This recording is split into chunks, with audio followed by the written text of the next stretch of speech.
नमस्कार, राठौर संवाद में आपका स्वागत है।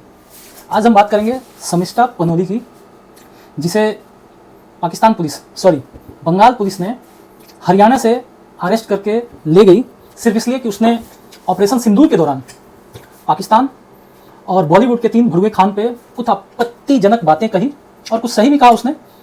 और इस बात को करते करते उसका जुबान कहें, टंग कहें, फिसल गया, कुछ मोहम्मद पे बोल गई।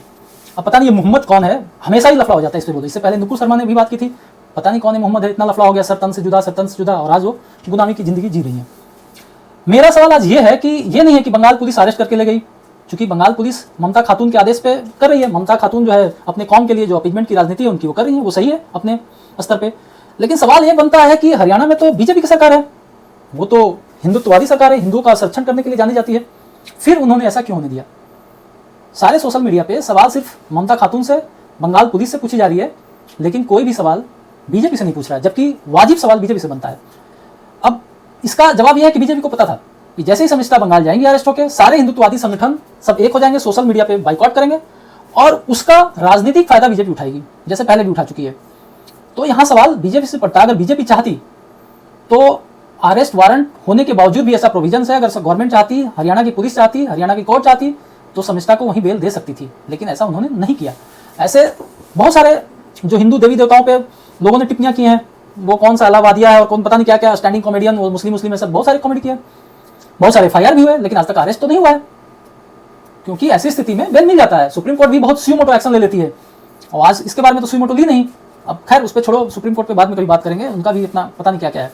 बट यहाँ सवाल बीजेपी से बनता है कि उन्होंने क्यों ऐसा करने दिया, और उसका फायदा वो सिर्फ पॉलिटिकल माइलेज के लिए लेंगे। अभी बंगाल में आने वाला इलेक्शन है तो उसका फायदा उठाएंगी।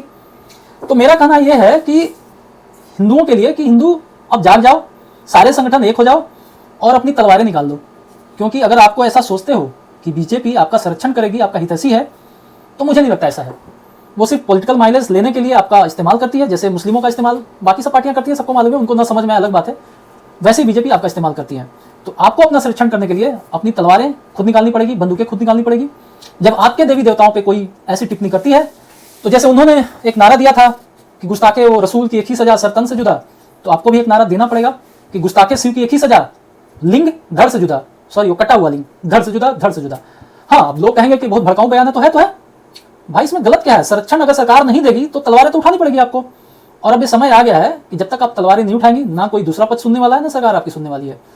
तो मेरा सभी से यही गुजारिश है कि अपनी संरक्षण खुद कीजिए, तलवारें निकालिए, और अगर ऐसा कोई आपके देवी देवताओं पर करता है तो काट डालिए। जय हिंद।